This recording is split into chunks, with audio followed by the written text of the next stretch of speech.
All right, well, it's 7. People are still coming, but I think we can get started. My name is Val Endicott, and I'm the MC for this evening, member of ClimateFast. I want to thank you all so much for joining us in our launch of the Ontario election campaign. We're highlighting a variety of initiatives that we're either heading up or participating in this evening.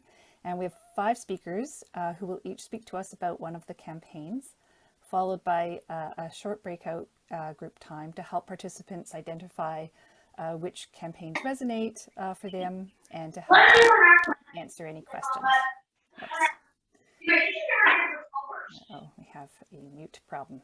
Okay, thanks. Also wanted to just let you all know that the workshop's being transcribed in real time, and the main Zoom is being recorded. The breakouts will not be. I think that's all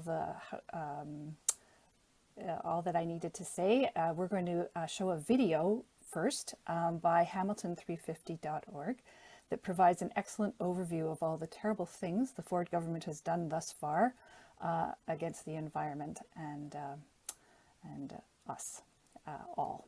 So with that, we'll play the video.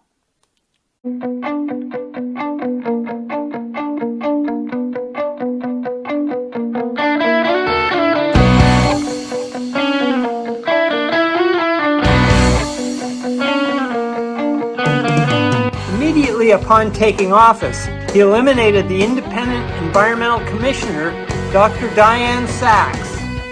He canceled the cap-and-trade climate action program at a cost of $3 billion a year. At a cost of $230 million, he ripped up 758 renewable energy contracts, including solar rooftops on schools, libraries, and municipal buildings.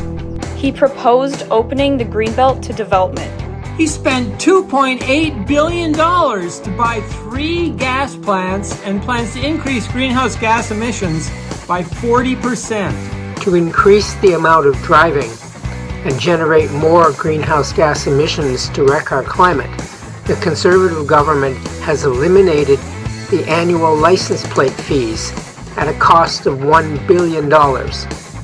He has revived Zombie Highways 413 and the Bradford Bypass, ignoring all negative environmental assessments.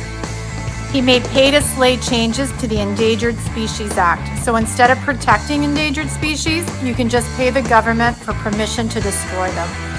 Mr. Ford cancelled the electric vehicle rebate. He said he wasn't giving money to millionaires. He made major changes to weaken the Environmental Assessment Act for his developer buddies. He tried to shut down the youth-led climate lawsuit. He sued the federal government to block carbon pricing and lost at a cost of $30 million. He rewrote planning rules to favor developers and increase urban sprawl. And he pushed for boundary expansions, including Hamilton, all across the GTA. He repealed the Toxics Reduction Act and reversed progress on air pollution. He cut flood management funding to conservation authorities. Mr. Ford has actually ripped out some of the working charging stations. He has cut 70% of the funding for Anishinaabe and Ontario Fisheries Resource Centre. Ford slashed funding to the Canadian Environmental Law Association by 30%. This organization defends citizens and helps them in enforcing environmental laws, something that the Ford government apparently doesn't want to happen. The Ford government eliminated funding to the Ontario Biodiversity Council, a group of stakeholders who report to us, the public. He canceled the 50 million trees planting program. Doug Ford slashed Toronto City Council from 47 seats to 25 seats right in the middle of their municipal elections. The Ford government has attacked conservation authorities in multiple ways in order to reduce their authority and transfer it to the provincial cabinet and reduce the protection of our environment and our waterways and wetlands. He has retroactively changed the provincial policy statement, allowing MZOs to violate it. The Ford government has issued over 50 ministerial zoning orders, including on wetlands and environmentally significant lands. He reduced funding to the Ministry of Natural Resources and Forestry, including funds for emergency forest firefighting. He eliminated the position of Ontario's chief scientist. He gutted the Environmental Bill of Rights and suspended the public right to comment on and appeal significant changes. Mom, how much more are we going to let Doug Ford do?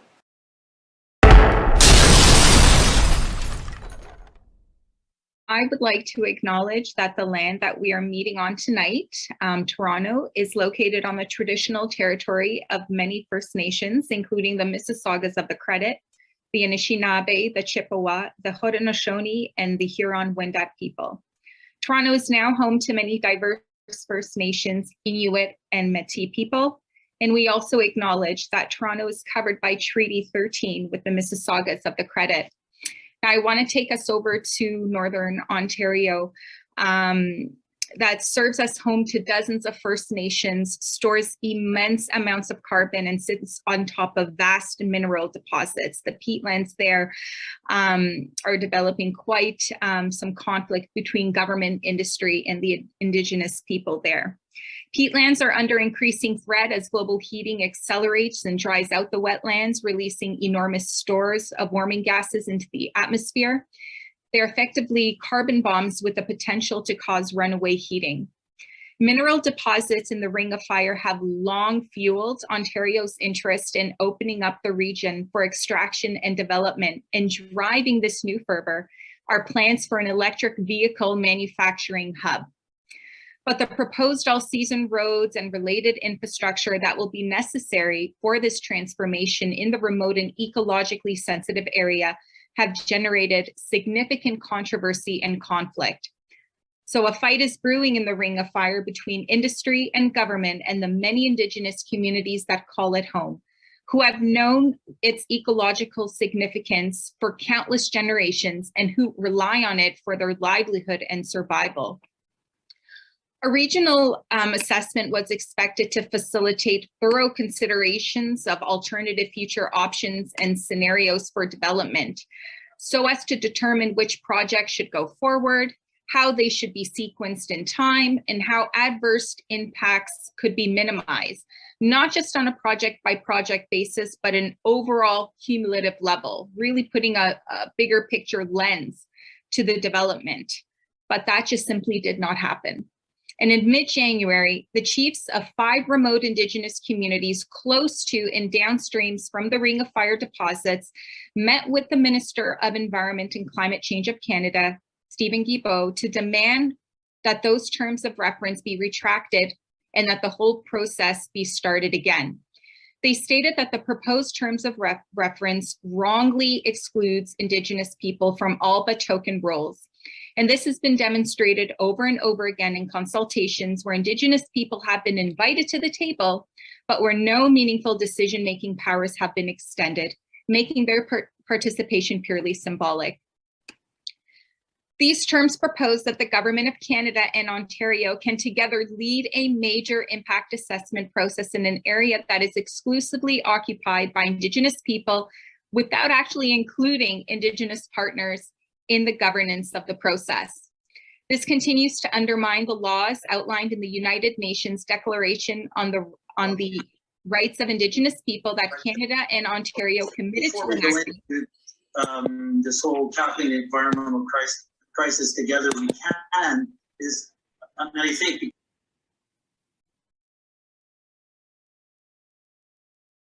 Okay. Sorry, to start that again, this continues to undermine the laws outlined in the United Nations Declaration on the Rights of Indigenous People that Canada and Ontario committed to enacting, and it ignores the calls to action outlined in the Truth and Reconciliation report. Indigenous people have the right to participate at the decision-making level. This is not simply a right to be consulted, it is a right to decide. Many First Nations and other observers have noted the potential for serious adverse effects as a result of this development, including long-lasting cumulative effects on the peatlands and climate, further social and cultural disruption to harvesting rights and ways of life, and the risk of sexual and gender-based violence to Indigenous women and girls, among other concerns. The communities that will be most impacted by the development in the Ring of Fire are long-term stewards of the land and have the most at stake. They depend on the ongoing ecological integrity of the region for their livelihoods. Their deep well of knowledge gives rise to their governing authority, and they bring crucial knowledge otherwise unavailable to impact assessments. The climate crisis is a crisis of colonization, and we see this in the ongoing erasure of Indigenous voices and knowledge. There are campaigns building to protect the rights and sovereignty of Indigenous people in the Ring of Fire, ensuring that meaningful decision-making powers are extended, and to ensure Indigenous knowledge is integrated into any development plans, embedding responsibility and reflecting our climate reality. So stay tuned for actions, and I believe that we will be posting one in the chat as well. Thank you for your attention today, for joining us this evening, and I'm going to hand it over to Val. Thanks, Sandra. Just to start us off this evening, I'm going to introduce Tim Ellis. Tim is a rave DJ, former Bernie Sanders staffer, and LeadNow organizer, well known to many of us. In his spare time, he's also the volunteer head of Not One Seat, a targeted campaign to deny Ford a second term. This is, in fact, the mystery program that we will be hearing about at the end of the evening that we promised in our mailing. So right now, he's going to remind us about why we're doing this. Over to you, Tim. Well, thanks a lot, Val. Hello, everyone. So, and also thank you, Lynn, for inviting me here. I appreciate it. So my name is Tim Ellis. My pronouns are he, him, and I am really grateful that you're all here tonight. I don't like to put words in people's mouths, so I'm not going to speculate about why you're here, but I know why I'm here. I'm here because I feel incredible gratitude to have received, for however long we get it, the gift of life on this earth, with all the joy and the hope and the love and the connection that comes with it. And I feel a real debt, like a sacred duty to preserve and to share that gift. I am here today because every day I hear the ticking of the climate clock. And because even though I am no longer poor myself, I still remember what it's like. And I know that my community still endures the senseless suffering of exploitation that's built into our economy. And because I recognize that this election is an opportunity to make a big change in a short time. I'm here because I know the power of collective action, and because I feel a righteous urgency to defend our community and reclaim our shared future, and because I am at heart a problem solver. And what this election presents is an opportunity to solve the problem of Doug Ford. I'm here because for 4 long years, Doug Ford has been the one to call the shots and pick the battles, and I'm over it. It's my turn now. It's our turn now. So you know why I'm here. We're about to learn about 4 compelling strategic campaigns. Each offers different approaches to using this election as a mechanism to solve the problem of Doug Ford. And as you listen to these campaigns be explained, I want you to think about why you're here. There's real value to having several different campaigns. We can make informed, strategic decisions, but nobody can predict what the future will bring. By trying several different approaches, we increase our chance of success, we open up more options for our cause, and we create multiple fronts for our opponents to deal with. We have a diversity of tactics, but a unity of purpose. So this is not my first rodeo, and I know that advocates and campaigners are most effective when we are doing work that we believe in. You might not have time to be an active participant in all 4 campaigns. Maybe you do, I'm not going to stop you. But if you do have to choose just 1 or 2, pick the ones that resonate with you personally. You don't have to do everything, but we all need to do something. The power of organizing is in the collective action, in the people power. No strategy, no matter how insightful, is worth a damn if there's nobody to believe in it and execute. I don't know and I can't know what the outcome of all this is going to be, but I do know that we can't sit back and wait for somebody else to do the work. I do know that we don't stand a chance if we do nothing. And I do know that there's nothing more powerful than organized, passionate, energized people who have a clear vision of the change the world needs and the determination to see it through. Maybe that's why you came. whatever the reason, I know why I came.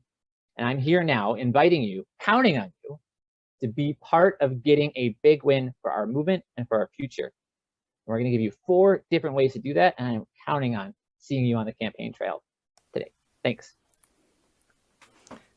Thank you, Tim. As always, very inspirational.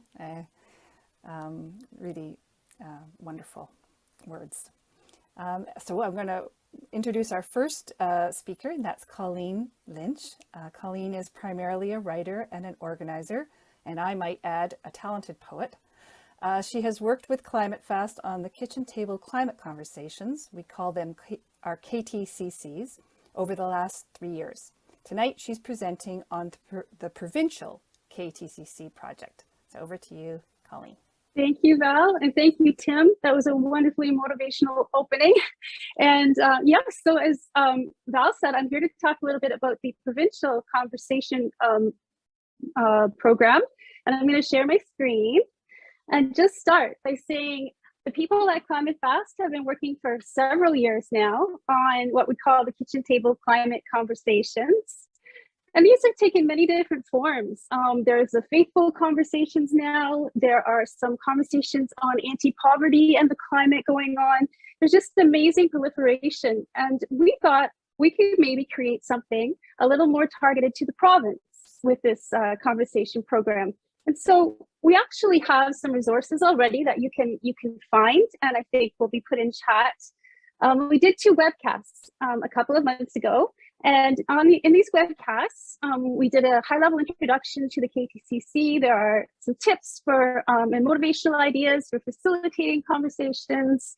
There's some exercises for how to tell your own authentic story and build trust and find common ground with people. And there's some modeling of what a provincial conversation could look like. And there's some role playing of some difficult and tough questions you might get from the people around your table.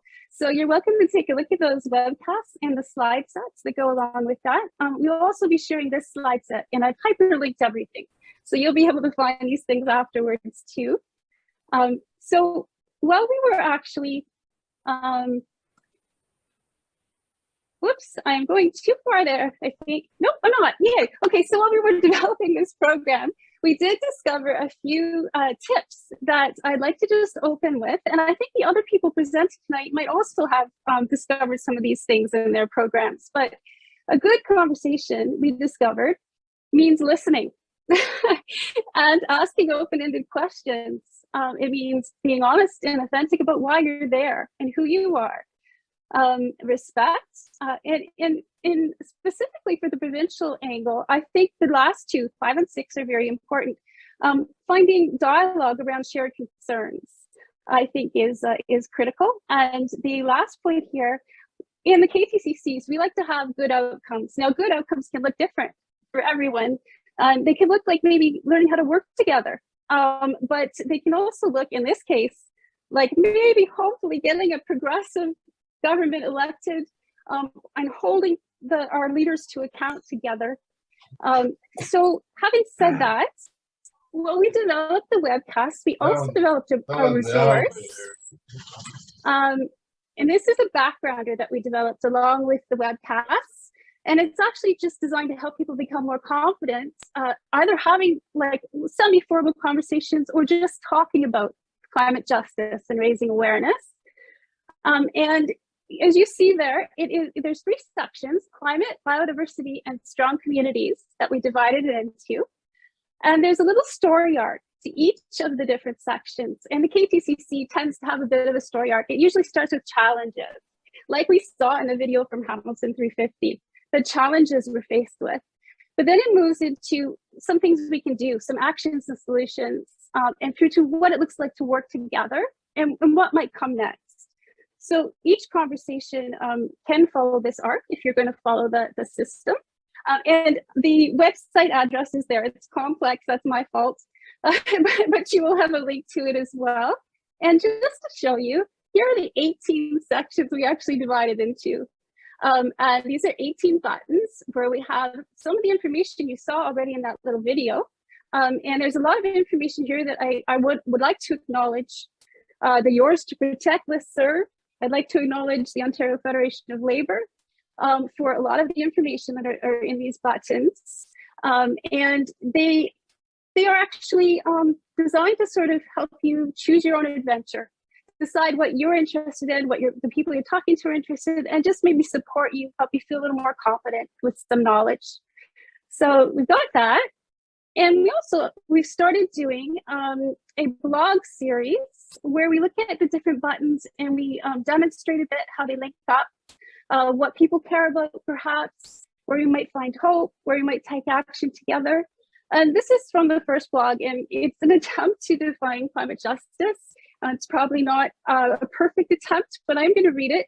Climate justice is health and safety. It is protection for our families and communities. It is essential for animals and birds and rivers, for food security and housing. True climate justice encompasses many different concerns, values, and systemic threats, and centers those most impacted. And achieving it would protect and uplift us all. So the blogs themselves will unfold over the next few weeks and hopefully help articulate some of the interconnections. But we've also developed this kit, the social kit, and some MP4s to go along with each of the sections and to show how they might connect. Now, these are emphasizing the connections between climate biodiversity and strong communities with a health lens. So for the climate, for example, Ontario is far from meeting its climate targets.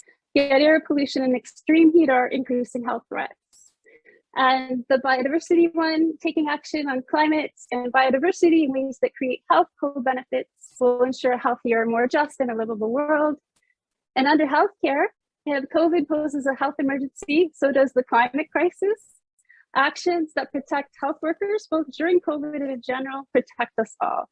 So it's just ways to sort of access a conversation if you have a group that you know might be interested in a certain thing and make some connections and find common values. But I'm actually going to stop screen sharing so that Mark can show you these three. And they're imperfect again. I'm so humble, I know, but it's just, but I want to acknowledge that the music is by a group called Itima, the instrumental music. And then I'm going to stop sharing and then I'll come back with one more slide showing how you might participate.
Thanks, Mark.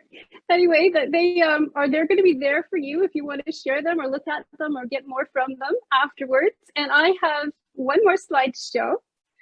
So when it comes to the KTCCs, we do have ongoing support meetings, and we can let you know about them.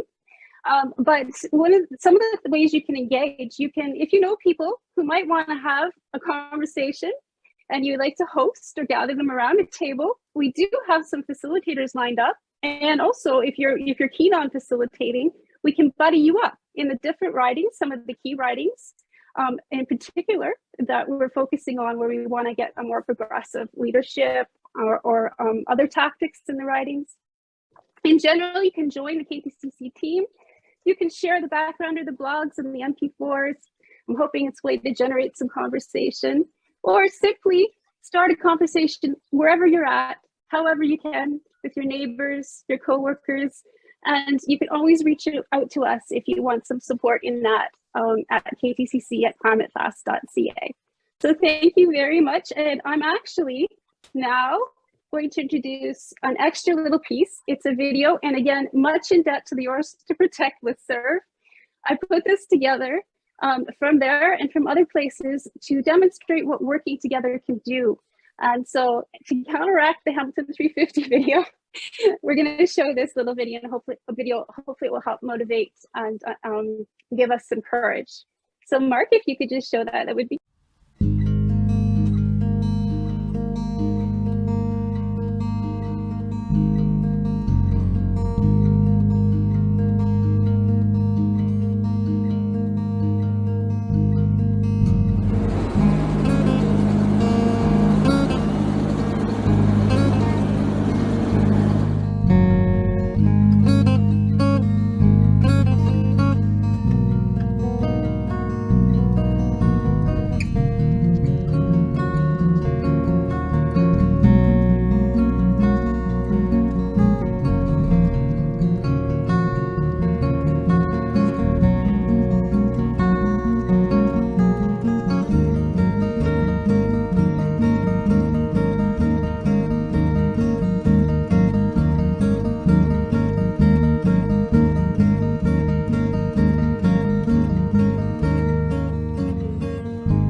Very much, Colleen.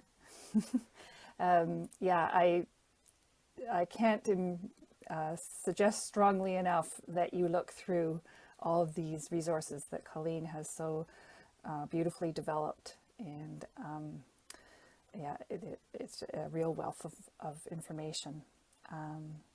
So now we're going to pass on to Kristen Embret, and Kristen works for GreenPAC as the outreach coordinator for the upcoming Ontario debates. She's worked for various environmental nonprofits across Canada and is passionate about sustainability.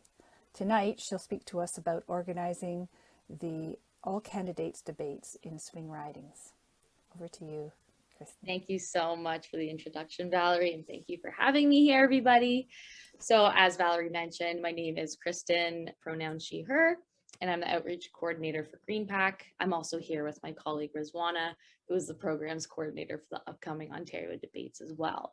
So if you're not familiar with GreenPAC, it is Canada's only nonpartisan nonprofit that is working to build environmental leadership and government action on the environment in Canadian politics. So for the upcoming Ontario election, GreenPAC's goal is to help plan debates in the top contested ridings to ensure that voters will have a chance to hear from all candidates on their plans for the environment and the interconnected issues such as housing, affordability, and other issues that we have going on. So we want a peaceful forum that brings voters together at the riding level to hear candidates' best policy ideas for the environment and other key issues that are going on specifically in that riding. And we want to do this by raising the capacity of Canadians across Ontario in order to advocate for something we're all connected to, the environment, in order to hold our elected officials accountable for these commitments that they make. So as we emerge from the pandemic with Ontarians facing rising living costs and the consequences of climate change, Ontario's next provincial election is an important one. And in the lead up to the election, GreenPAC will be supporting local groups in the topmost contested ridings, which are Etobicoke Lakeshore, Etobicoke Centre, Brampton North, Mississauga Centre, Erin Mills, Streetsville, Richmond Hill, Scarborough Center, Rouge, Agincourt, Southwest, and North, as well as Willowdale and Beaches, East York. So my colleague Rizwana and I are here to ask for you or your organization's help to organize these debates in the ridings we are struggling to find organizers for, which are predominantly in these Scarborough ridings, which, you know, unfortunately has been an issue for us. So Scarborough Center, Rouge, Agincourt, Southwest, and North. Here we go. Thank you, Kathy. Rizwana, do you mind putting a list over there for them with the ridings? Okay. Yeah, awesome. Just so you have it there.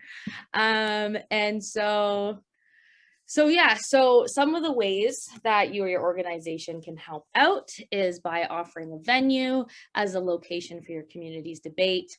You know, it's also important to note that we're looking for either a hybrid event, so in person and streaming live, or an online event for, you know, so all folks feel comfortable as well. We also are looking for, you know, the collaboration with other volunteers and groups in your community to help plan the debates. So this involves inviting candidates, finding a moderator, planning the format, and coming up with questions for the candidates.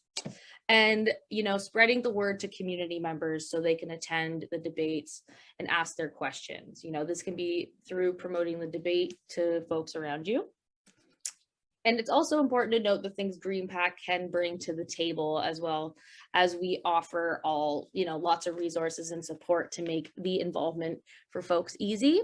So this includes resources like a promotional toolkit, both general and specific to your riding, for social media and other promotional materials. This includes riding specific templates to make work easier for the organizers. That's through Canva. We also provide an organizer toolkit that walks you through the process for folks that have never organized a debate before. This can also include things like tips to build an email template for the candidate invitations and the script and things like that, if you're unsure how the flow of a debate. Rizwana has also been working hard on creating a letter template for the candidate invitations as well. And GreenPAC can also provide $500 in funding for promotion and $500 for any costs incurred, posters, venue costs, booking a moderator, or any other promotional materials. You know, we can also provide any support needed to ensure the event is a success for the community and for the candidates as well.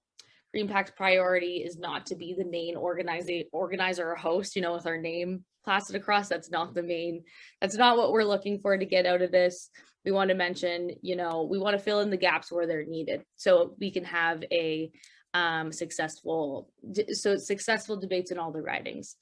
So we want to mention that this funding is from our sponsor, Van City, which is a credit union that's from Vancouver, but it's great because they've incorporated various environmental initiatives to help, you know, within their organization. And last but not least, you know, folks will get the help from our Ontario debates team, which includes Rizwana, myself, and our entire communications team, which is pretty swell. Love them all myself, and, you know, to help support along the way. So if you do want to get involved or have any questions about any of this kind of stuff that I've mentioned, Rizwana, would you mind just putting the emails in the chat there for me? And yeah, just feel free to reach out. Okay. But thank you so much for listening. I appreciate it. Thank you for having me, everybody. Okay, thank you so much, Kristen. I speak from personal experience that helping to organize debates is exciting. I got to be the timekeeper in the University Rosedale debate this summer for the federal election, and I enjoyed having the power to tell Krista Freeland when her time was up. Good for you. Good for you, girl. Love it. So now we're going to hear from Myrtle. Dr. Myrtle Millares has overseen and executed education and outreach projects such as citywide climate picnics, print radio and podcast ads, the Bank Switch campaign. She is currently working collaboratively with grassroots groups on fossil fuel divestment projects that forefront climate justice. As a music educator and researcher, she specializes in narrative inquiry and popular music pedagogy in the hip-hop communities of practice as a means to decolonize and forward anti-racist practices. Tonight, she's here to talk to us about the Ontario Voters Coalition. Over to you. Thank you so much. Thank you for inviting me here to speak about our new project. So I'll share my presentation here. Let's start with that.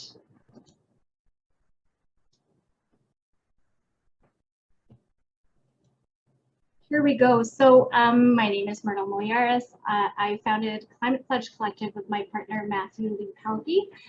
So we have put divestment campaigning aside for now to focus on this upcoming provincial election. In our view, this is, as has been mentioned earlier, this is our moment to really take back Ontario and make it what we want it to be once again. So we are now focused on the Ontario Voters Coalition, and this is our contact information, our website, and various social handles. Please do follow us. We hope to amplify whatever we are putting out as far as resources. And of course, following helps us make sure that our messaging gets across to more people. So I should say, actually, before I continue, so we are nonpartisan. But what this doesn't mean, however, is that we are neutral. I'd like to put it out front that, you know, we obviously have varied experiences, and with these experiences, that means that we definitely have opinions about who to vote for and who will progress Ontario in the direction we want. So our version of nonpartisan means that we're really listening critically for those platforms that are going to help our causes, our issues, and help our lives in Ontario really be more livable than they are now and more sustainable. So that is our goal here. What we have done for this campaign to prepare is we've looked at our target writings, and I realize that people look at the target writings differently. So these are the ones we're looking at. What we would like to do is have volunteer groups in each of these writings go door to door and engage in listening and communicating to potential voters at the door. And we are looking for volunteers still, and especially coordinators in these writings, so that we might be able to flip, and by our calculation, we need and can flip 4 teams so that Ford can lose majority government, and you know, we can finally have this minority government who will listen to us. And we know, sorry, that the Ford government, unfortunately, if they win again, any efforts that we make will essentially be blocked and unheard. So this is how we have figured very simply what our target writings are. So we've looked at the margin that the PCs have won in these writings.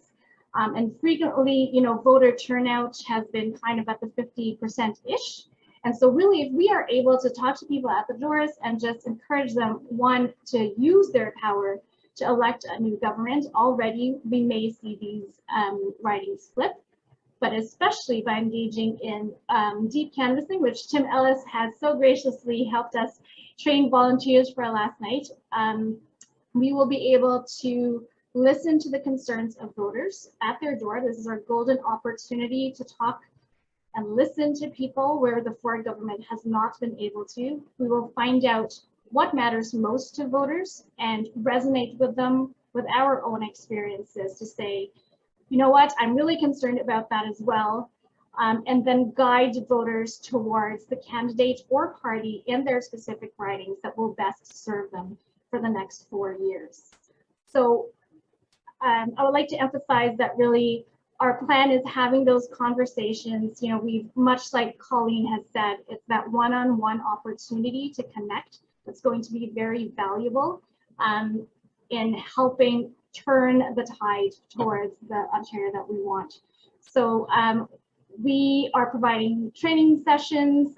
We've recorded the training session from last night, so that will be available to our volunteers. We're also creating brief resource summaries on policies, and we have a few people helping us write those up.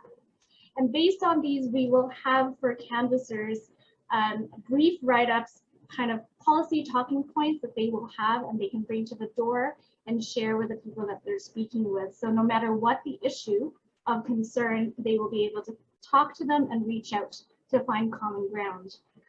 Note here that we are not just speaking about climate. So the climate crisis obviously is incredibly important to us, but we see this as the opportunity on any policy issue to show how the Ford government has failed to deliver.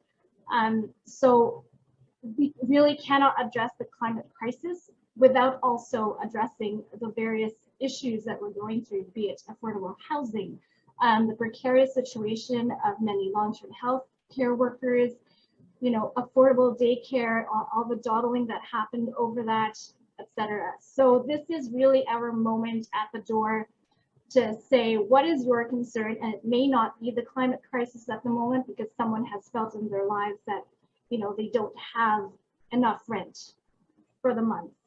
So this is our chance, really, our golden moment, no matter what that issue is, to elect a new government. And so our primary stance is always get Ford's government out in those ridings, and find that candidate that's going to be the winner in that riding. So that's really our primary focus. And so, of course, we need volunteers to win, and I really do think this is winnable. It's doable. Those numbers show us that the margin of victory is quite slim in these target ridings. Our website is here, OntarioVotersCoalition.ca, and there are many ways to find the volunteer button is there. If you scroll down, it's there. So we hope that people will join us, and there will be a coordinator in each of those ridings, and we will, of course, support whoever is there. We will be putting groups together very soon, and we hope to have people help us along on that ride and elect a new Ontario government in June. I'm looking forward to that. That's all. Thank you very much. And if you have questions, I'll just make sure that some of the links are in the chat, but I will also put our email address in there, which I don't think I've given yet. Thanks very much, everyone. Well, thank you so much, Myrtle. I was at the training last night and that Tim led, and I got to say it was really helpful in readying me to do this work. Being pretty much an introvert, I'm, you know, it's hard to imagine myself doing so, but both Myrtle and Matt say they're introverts too, and they've done it, so I can do it too. So now I'm going to introduce Lynn, and Lynn Adamson. She's the co-founder of ClimateFast's and our current co-chair. She's a longtime mediator, peace and environmental activist, a Quaker, a cyclist, a mother, and a grandmother. Lynn is co-chair of the Ontario Climate Emergency Campaign, and that's the initiative she's going to speak to us about now.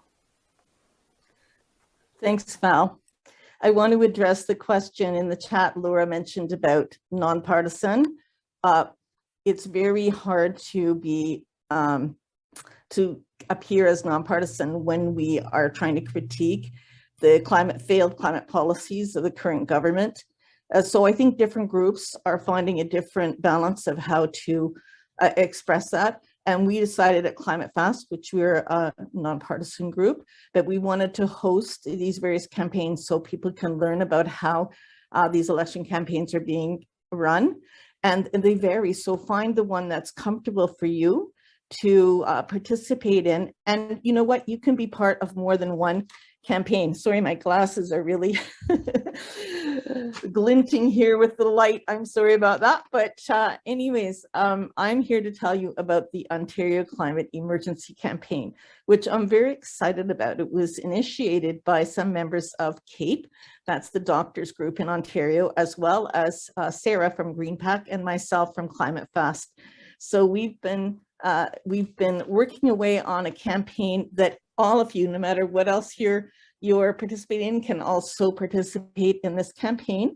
It's pretty easy to do. Our goal is to make climate central in the campaign so that all the parties have to respond to climate concerns and that all the candidates hear from their constituents about climate concerns. And we started by creating a 12-point plan, which I'll show you in a moment.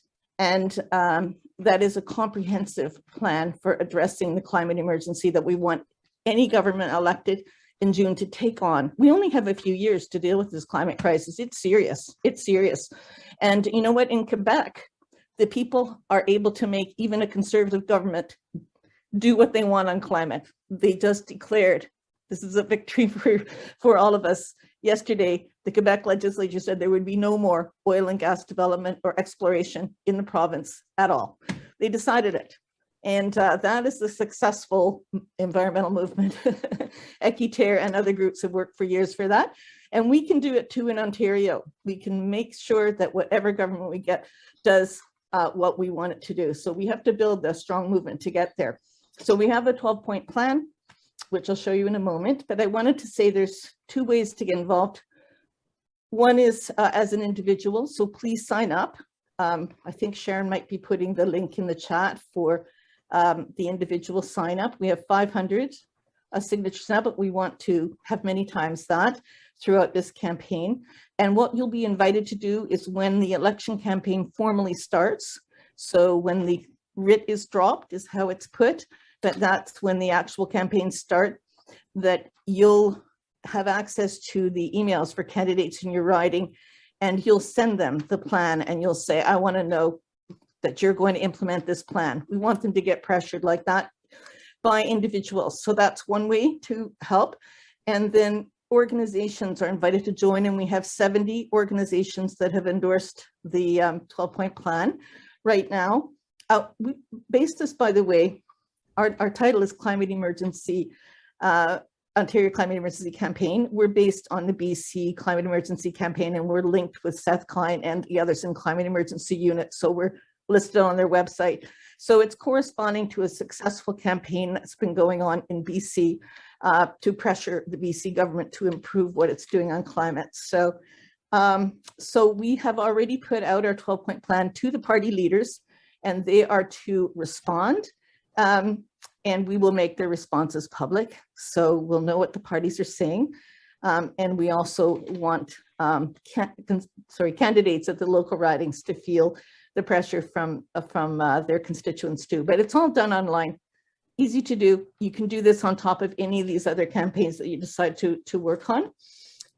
So there should be a link as well for the group sign on, and there's a volunteer if you would like to volunteer and help that campaign in other ways. Again, it can all be done online, then please sign up. So I'm just gonna briefly, I have a few minutes, I think, share my screen and just take a very short look at the plan.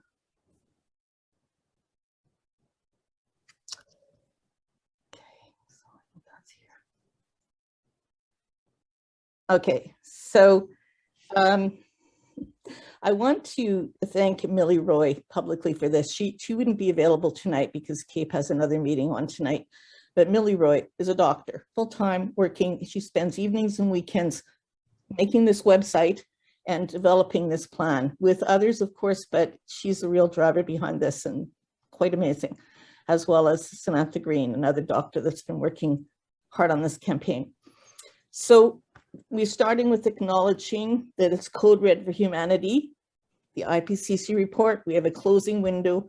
We need to have a government of Ontario that will be accountable to the climate action plan.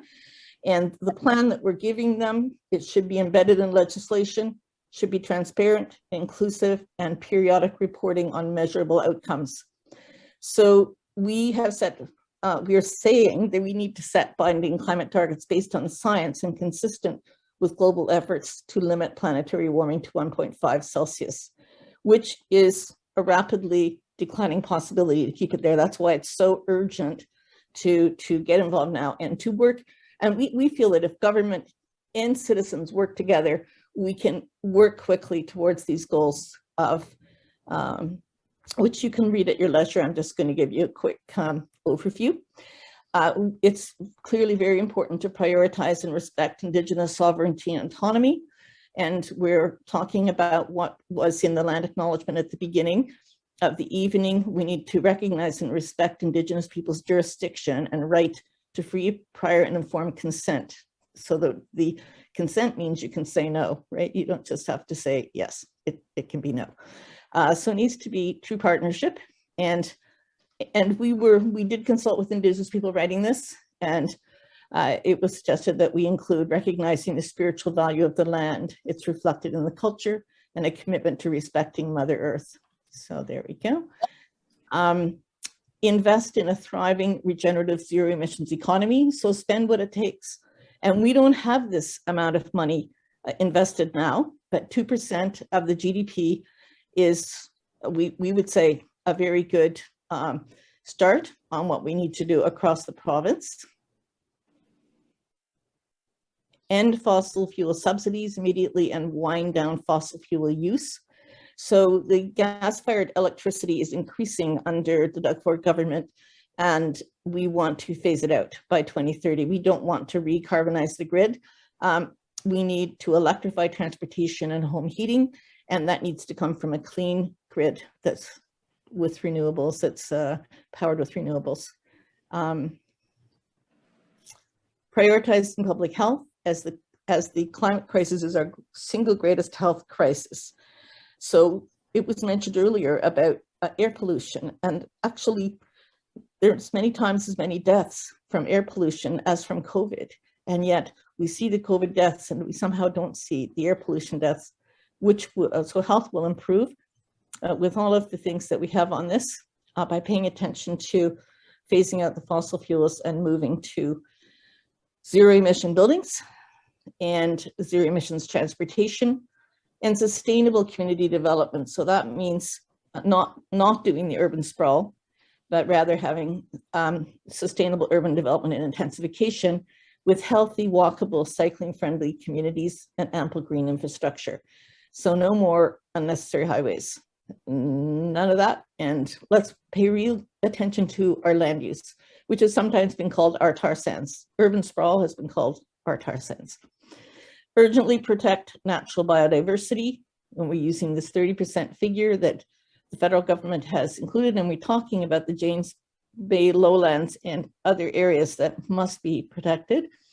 Agriculture, very important contributor, either to emissions or to carbon sequestration or burying the carbon. So we want to really pay attention to how we do our agriculture and how we eat as well. Makes a big difference. And we want to have public education. We have the right to know what's at stake and understand the co-benefits and opportunities that result from taking climate action. So we need to engage and also mobilize communities. So that's in there. And we need to reinstate the independent office of the Environmental Commissioner. We need oversight, and we want to make sure we leave no one behind. So this is our vision statement. It's a shared future, and we need to ensure a just transition. We need to include low-income and marginalized communities, Indigenous communities, fossil fuel workers, and others who are disproportionately affected by this necessary shift to a low-carbon economy. And we want to address intergenerational justice, because what we're doing now is a travesty for the next generation. And I don't think people would consciously ever want to do that to their children. But if we don't make those changes we have to make right now, that's what we're doing. So I really thank everyone for coming tonight, listening to that presentation, a very short presentation. Please look up the plan, get involved, sign up, and together we're going to really make a difference. So I think it's my opportunity now to introduce Tim. And Tim, such a pleasure to introduce you. You've always been so supportive of ClimateFast for years now in helping us in various ways and, you know, sharing your knowledge. And by the way, there's a great recording about how to use social media that Tim did for us just a little while ago. We should put it in the chat. If I can find it, I'll put it in. But tonight, Tim is going to bring us what we were calling a mystery campaign, but it's now just been launched. And Tim will tell us about the campaign. Thank you, everyone. And thank you, Tim. So over to you. Thank you, Lynn. Thanks for the presentation, and also thanks for inviting me. And of course, I'm a supporter. You do great work. It's really a pleasure to be supportive and be part of it. So always a joy to be here. Yeah, great. Hello, everyone, again. So very excited to share a little bit about this campaign. I am sure you've all seen the headlines. Doug Ford is on track to win another majority. And you've probably all seen the polls with Ford clocking in at 35 or 40% of the vote. Well, the ONDP and the Liberals are deadlocked in a tie for second place. Very frustrating. And after seeing, like for weeks, seeing people on social media crying about vote splitting and partisanship, and after 4 very miserable years of Doug Ford, I decided, okay, somebody's got to do something about this. And it is part of my personal philosophy that when I catch myself saying, somebody's got to do something about this, I take that as a cue to do the doing. So I started doing some math. There are 124 elected seats in Ontario, which means to get a majority, you need 63 seats. Right now, Ford has 68. And in 2018, he won 11 seats right here in Toronto. What that says to me, we can deny Doug Ford a majority government just by flipping the Toronto ridings. We don't have to go to the rural areas, don't even have to go to Mississauga. Right here in Toronto, we can decide the election. That's exciting to me. And if we can keep Ford from getting a majority, then we've got options. We can even get the opposition parties to work together and take over. All we have to do is hold Toronto. So that's the math, not my favorite part. My favorite part, this is the fun part, is the organizing. So I came up with a plan. It's a 3-part plan. And we kicked it off yesterday online. And before I get into the nitty gritty, which again is the fun part, I'm going to share a little video with you that we made as our launch video. So this went out yesterday. Share screen, share sound, and oh, interesting. Oh, yeah, I see why. Give me one sec. Some tech guy I am. Hold on. There we go. All right. Here we go.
Well, do enjoy that stuff. I picked the music first. I just know what I want musically, DJ.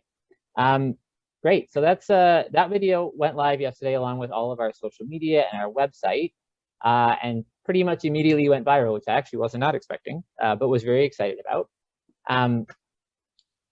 Here's the plan. First, we are going to build a grassroots information amplification network that harnesses the power of social media in a coordinated and a scalable way, which will allow us to dominate the narrative and ensure that our message reaches people where they're at. And alongside of that, we'll build a team of creatives to generate videos like that one, articles, podcasts, graphics, memes, which will be pumped out through that constantly expanding distribution network.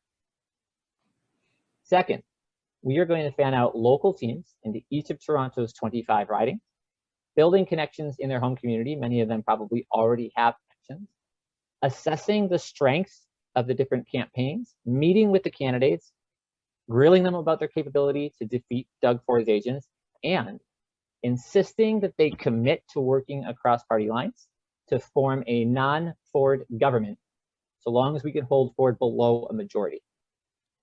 And they'll be building a database of voters in that riding who pledge to unite behind the best candidate to win. And third, we use that data to make a decision about the candidate's best position to win in their riding and who have committed to work across party lines to deny Ford government.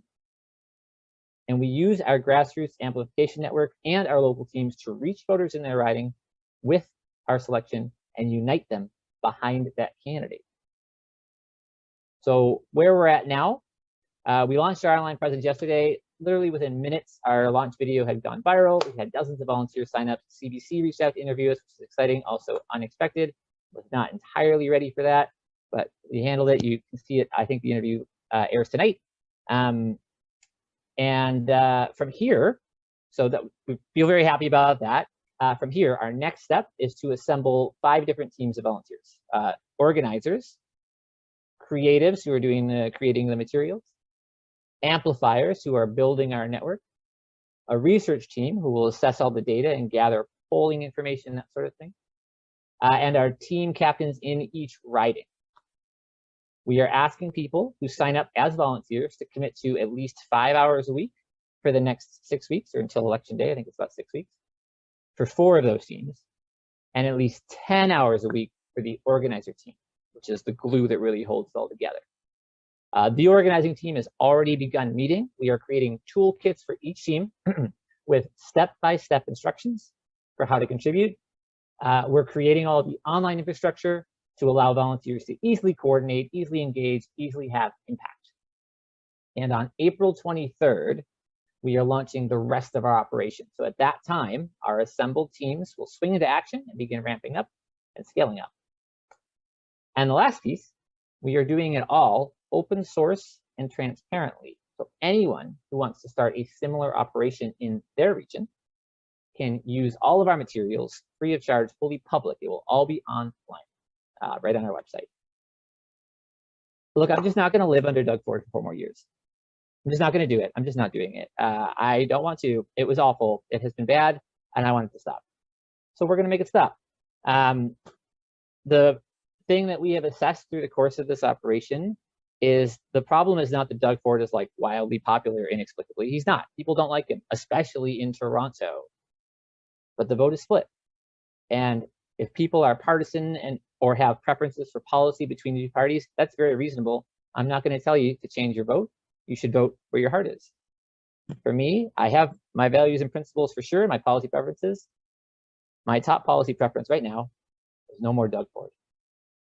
And coordinating people, uniting them to vote for a candidate that delivers on good policies, that commits to work across party lines, that commits to defeat Doug Ford in a minority situation, and that can win in their riding in Toronto, can deliver that. That's what we're going to do. I'll put the link back in the chat, and thanks for listening.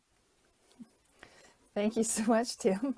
Amazing. Although you're not doing this as part of your LeadNow work, it certainly has that positive fact-based energy of past campaigns that I have followed enthusiastically, and I'm sure lots of us have a really concrete pathway. It's very exciting. So pleased that you're able to announce it here with us as well. So in the remaining time, we thought we would have our breakout groups. In the breakout groups, there won't be very long. The facilitators will just ask people to introduce themselves and indicate, where your interests lie, answer or note any questions you have for follow-up. And when we return from that, the breakout facilitators will give us a quick notion of any, salient points that came up during the discussion. So with no further ado, I think we'll do that. I think our presenters, some of them may have to leave, so just before they do, I just want a huge thank you to all of you. If you can stick around, that's great, but we do want to thank you so much for sharing all your great campaigns with us. And I think you're going to get some good volunteer energy from this evening. All right, so over to Mark to pop us into some breakout groups. We're back in the big group now, so if people could mute, and we were going to have the facilitators from each of the breakout groups just like in very short time, say something about what was going on in their group. So can I just pick on you. Colleen, do you want to start with just a quick report? Sure. The thing that's top of mind right now for me, the two things. One, we had a group with a lot of interest and a lot of action going on already in different ways. But two, we were talking about monitoring the sort of false impressions that people are getting about Ford in like mainstream media, and and sort of we talked about like the OFL has a good Ford tracker, but just sort of making sure people see things, getting it in front of them, whether it's social media or other methods of making sure people are seeing the full picture. So that stands out for me right now. Okay, thanks, Colleen. Sandra? Sorry, I don't see. Yeah, of course. First and foremost, we had a superbly engaging group. One of the things that came up is timelines. How are we going to get this done in, I think it was 6 weeks. So that was a bit of a concern, but also we've got some new folks to the climate movement who are super pumped, are looking for mentorship, are looking for support, and they are willing to lend their support to ridings that need it. Thanks, Sandra. Lynn, I see you there. Yes, we had a great discussion in our group. Again, motivated people. Everyone has something that they want to do in the campaign. One question was how to combine, like the Interior Voter Coalition with Tim's campaign, for example. I said sign up for both, and then you'll find out because they'll be connected. And the idea came from one participant that we do op-eds based on the responses that we get back to the surveys that we're putting out to the parties. So that was a big thrust of our group, is how do we make sure that voters actually know, sort of what Colleen was just saying, how do we make sure that they know what the record actually is and what the options are instead. So over to whoever else next. Susan? Yeah, well, we had a great group too of people that are ready to take some action on this this next election. The main theme, I think, out of our group was the need to convey a sense of urgency that this election is critical to the climate path and to the future health of not just the province, but the planet. And also providing people or voters with knowledge about the climate crisis, that the solutions are available, and how they can be implemented in the province. So urgency, education, change was, I think, the theme for ours.